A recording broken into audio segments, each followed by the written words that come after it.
container transport chain and container transport security. In a container transport chain, the nodes are physical locations such as container terminal and depots, where containers are handled and transferred from one transport mode to another. In addition, the links between nodes are served by various modes of transport, such as trucks, trains, and ships. From the perspective of transport security, the risk of a breach of security at any one of the nodes or links can compromise the security of the entire container transport. Transportasi kontainer dan keamanan transportasi kontainer. Dalam rantai transportasi peti kemas, node adalah lokasi fisik, seperti terminal peti kemas dan depot. Tempat peti kemas ditangani dan dipindahkan dari satu moda transportasi ke moda transportasi lainnya. Selain itu, hubungan antar node dilayani oleh berbagai moda transportasi, seperti truk, kereta api, dan kapal laut. Dari perspektif keamanan transportasi, resiko pelanggan keamanan di salah satu node atau tautan dapat membahayakan keamanan seluruh transportasi peti kemas. For outbound shipment, the stuffing area of a container transport chain is critical to container transport security because it represents the last point in the container transport chain where the contents of a container can be visually identified and reconciled with related documents such as container load plans. Once the container has been sealed by the shipper, the contents of the container cannot be verified until the container is opened. Untuk pengiriman keluar, area isian rantai transportasi peti kemas sangat penting untuk keamanan transportasi peti kemas, karena merupakan titik terakhir dalam rantai transportasi peti kemas di mana isi peti kemas dapat diidentifikasi secara visual dan direkonsiliasi dengan dokumen terkait seperti muatan peti kemas. Rencana setelah wadah disegel oleh pengirim, isi wadah tidak dapat diverifikasi sampai wadah dibuka kembali. Container Transport Security Enhancement. Peningkatan keamanan transportasi kontainer. Container transport security is an essential aspect of international trade and commerce. Container transport involves the shipment of goods across various modes of transportation, including sea, air, and land. As such, it is crucial to ensure that containers are secure to prevent theft, damage, or misuse of goods. Here are some ways to enhance container transport security. Keamanan transportasi peti kemas merupakan aspek penting dari perdagangan internasional. Transportasi kontainer melibatkan pengiriman barang di berbagai moda transportasi, termasuk laut, udara, dan darat. Karena itu, sangat penting untuk memastikan bahwa peti kemas aman untuk mencegah pencurian, kerusakan, atau penyalahgunaan barang. Berikut adalah beberapa cara untuk meningkatkan keamanan pengangkutan peti kemas. 1. Use of tamper evidence seals. Tamper evidence seals provide a simple and cost-effective way to secure containers. These seals are designed to break or show signs of tampering when someone tries to open the container. Yang pertama adalah penggunaan segel anti rusak. Segel anti rusak menyediakan cara sederhana dan hemat biaya untuk mengamankan wadah. Segel ini dirancang untuk pecah atau menunjukkan tanda-tanda kerusakan saat seseorang mencoba membuka wadah. 2. Container tracking and monitoring. Installing GPS tracking device in containers can help track their movement and location. This can help prevent theft, hijacking, or diversion of the container to unauthorized location. Yang kedua, pelacakan dan pemantauan kontainer. Memasang perangkat pelacakan GPS dalam kontainer dapat membantu melacak pergerakan dan lokasinya. Ini dapat membantu mencegah pencurian, pembajakan, atau pengalihan penampung ke lokasi yang tidak sah. 3. Enhance screening and inspection. Screening and inspection containers before shipment can help detect any potential security threats. Advanced screening technologies like X-ray machine and radiation detectors can help detect weapons, explosive, or other hazardous materials. Yang ketiga ada penyaringan dan inspeksi yang ditingkatkan. Penyaringan dan pemeriksaan kontainer sebelum pengiriman dapat membantu mendeteksi potensi ancaman keamanan. Teknologi penyaringan canggih seperti mesin sinar X dan detektor radiasi dapat membantu mendeteksi senjata, bahan peledak, atau bahan berbahaya lainnya. 4. Training and awareness. Educating container transport stakeholders on security risks and best practices can help enhance container security.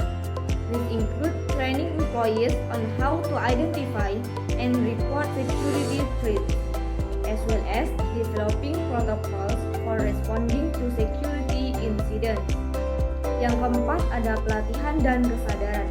Mendidik pemangku kepentingan pengangkutan peti kemas tentang resiko keamanan dan praktik terbaik dapat membantu meningkatkan keamanan peti kemas. Ini termasuk melatih karyawan tentang cara mengidentifikasi dan melaporkan ancaman keamanan, serta mengembangkan protokol untuk menanggapi insiden keamanan. 5. Collaborative Security Initiative. Collaboration between container transport stakeholders, including shippers, carriers, and law enforcement, can help enhance container security.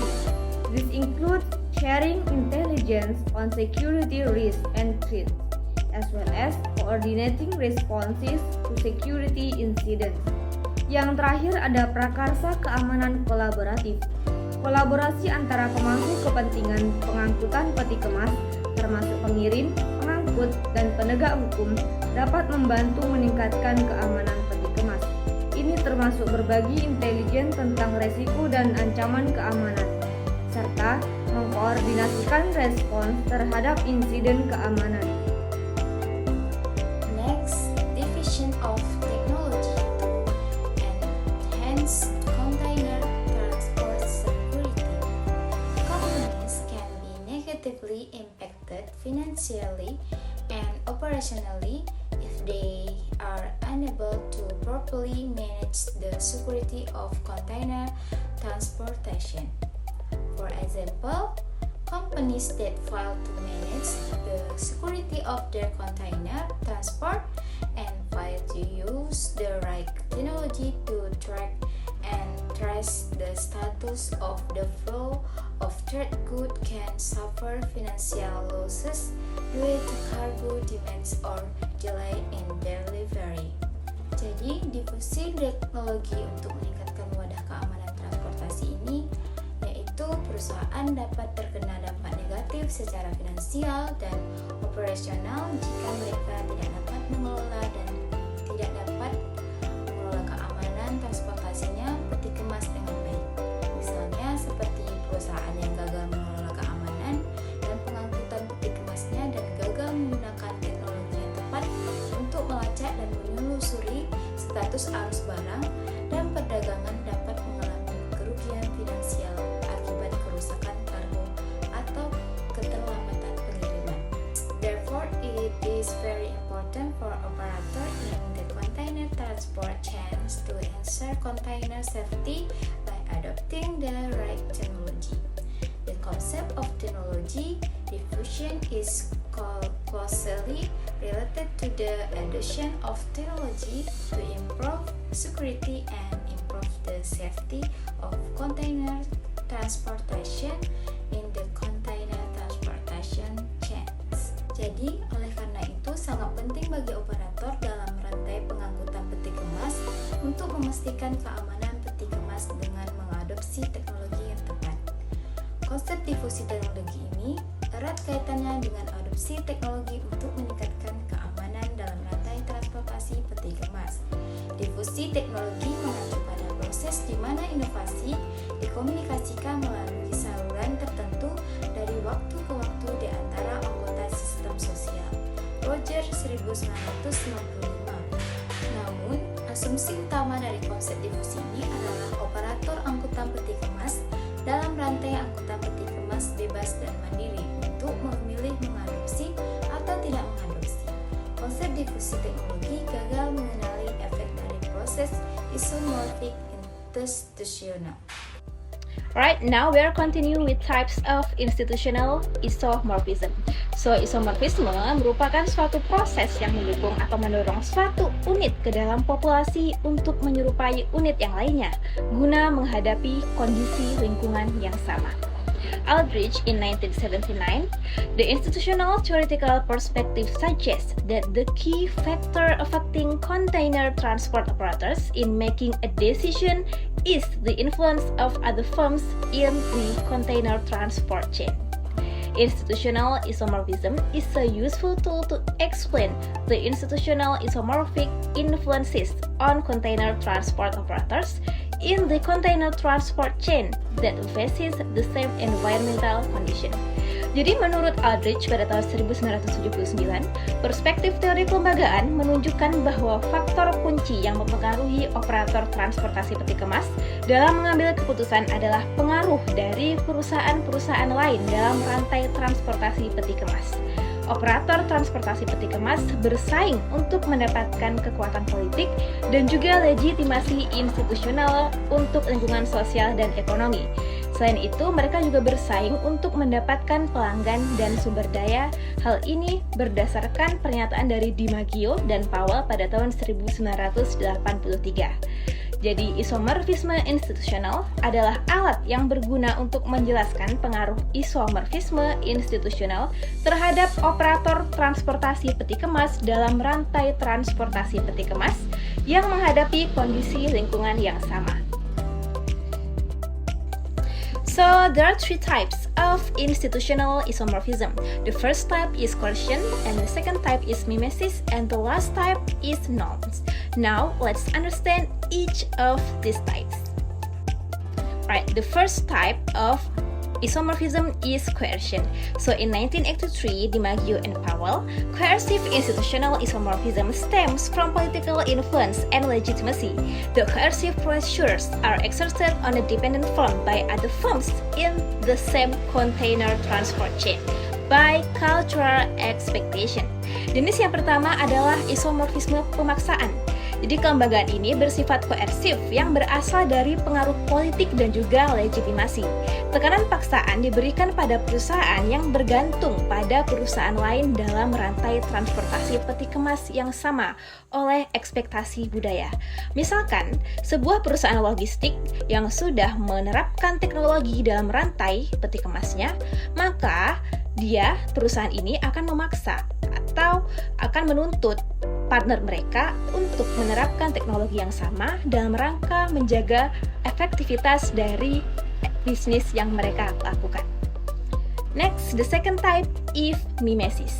So the second type of institutional isomorphism is the force of uncertainty that encourages the imitation of container transport chain management practices from other container transport operators. When a firm has ambiguous goals and operates in an uncertain business environment, it models itself on other firms, particularly on the firms that are closely associated with it, in response to the uncertainty. Jadi jenis isomorfisme yang kedua adalah isomorfisme mimesis, di mana terjadi ketidakpastian yang mendorong peniruan praktik manajemen rantai pengangkutan peti kemas dari operator pengangkutan peti kemas lainnya.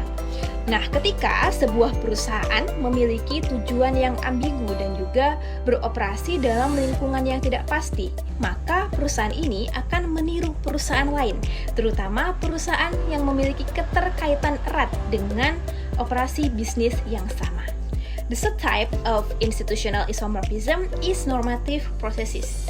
The normative processes stem from professionalization, which is concerned with the establishment of legitimization of container transport chain. Jadi tipe yang ketiga atau tipe yang terakhir dari isomorfisme adalah proses normatif. Nah, proses normatif ini berasal dari profesionalisasi yang berkaitan dengan pembentukan legitimasi untuk operasi rantai transportasi peti kemas. Jadi operator transportasi peti kemas dalam rantai transportasi peti kemas tunduk pada norma-norma, kemudian standar ekspektasi dan juga peraturan untuk mencapai koordinasi yang efektif dan operasi yang efisien dalam kegiatan transportasi peti kemas. Right, for the last slide, we are going to discuss about comparison of normative and coercive institutional isomorphic process. Kita akan melakukan perbandingan dari dua proses isomorfik, yaitu proses koersif dan juga proses normatif. These two institutional isomorphic processes are indeed different in practice. Because as we know, in the case of the normative institutional isomorphic processes, the followers adopt technology voluntarily, even though there may not be commitment for business. So an example of a normative container transport security program is the program called the CTPAT program. CTPAT is a voluntary initiative that seeks to develop cooperative container transport security relationships between the security agents and the firms in the container transport chain. Nah, jadi perbandingan proses isomorfis dari kelembagaan yang bersifat normatif dan juga koersif. Jadi kedua proses isomorfisme ini memang berbeda dalam praktiknya. Seperti yang kita ketahui bahwa untuk proses isomorfisme yang koersif ini terjadi karena adanya paksaan untuk beradaptasi dengan lingkungan bisnis. Sedangkan dalam proses isomorfis kelembagaan normatif, para pengikut atau para pengguna isomorfisme ini mengadoptasi teknologi secara sukarela meskipun mungkin tidak ada komitmen atau keuntungan untuk bisnisnya. Contohnya adalah program keamanan transportasi peti kemas yang disebut dengan program CTPAT atau CTPAT. CTPAT adalah inisiatif sukarela yang berusaha untuk mengembangkan hubungan keamanan transportasi peti kemas yang kooperatif antara agen keamanan dan perusahaan-perusahaan dalam rantai peti kemas. The port of Yantian, China. Daily container ships depart from this spot on their long journey to Europe. Transparency, security, and reliability are factors which, in the world of today's international goods transport, are incredibly difficult to verify. With the supply chain visibility platform SICIS, developed within the Integrity Project, the entire chain of transportation becomes significantly more transparent, more secure, and more reliable for all those involved. Integrity, a unique joint project drawing together a total of 16 international cooperation partners, supported by the European Commission in its 7th Framework Programme. By means of this platform, we can follow the whereabouts of containers precisely and facilitate international trade. What makes SICIS special is that all parties involved in the supply chain have access to these data and can follow the progress of their container over its entire journey. With SICIS now, we can see those containers sitting on the quayside in Singapore. With the tracking devices now, we can see what's happening, and we can see the ship sailing away from Singapore, and we can see maybe 4 or 5 containers still sitting there at Singapore. Transparency is not an issue with SICIS. Security is a big challenge. We don't know whether the container has been opened at any time during its journey. It could have been opened by anybody. SICIS makes the transportation of a container more transparent and more secure for all involved in the process. The difficulty is for customs and for logistics itself that we get the data rather late in the logistical process. With SICIS, the global transport of containers from sender to receiver is massively improved. It gives authorized firms and officials the unique ability to access the planning and status information of selected transports at any time. As DHL, we are part of the Integrity Project of SICIS because we always look for innovative means to further enhance our processes and make our transport more secure and more visible. Optimal logistical processes and transport security. With SICKIS, both will be as transparent and efficient as never before.